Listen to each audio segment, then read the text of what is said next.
Kabar duka datang dari presenter Ramzy, ibunya yang bernama Afiah Barawas binti Muhsin Barawas meninggal dunia. Adanya kabar duka itu beredar melalui grup WhatsApp di kalangan awak media. Innalillahi wa inna ilaihi raji'un, Allahumma gfir laha warhamha wa afiha wa'fu anha.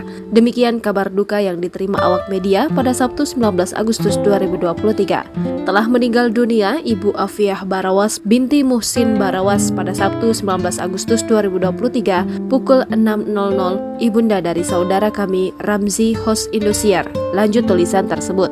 Dari informasi yang beredar, Ibunda Ramzy disemayamkan di rumah duka kawasan Poltangan, Jakarta Selatan. Almarhumah akan dimakamkan di Kalibata, Jakarta Selatan. Insya Allah dimakamkan di pemakaman wakaf Samali, Kalibata, Jaksel, tulis pesan tersebut.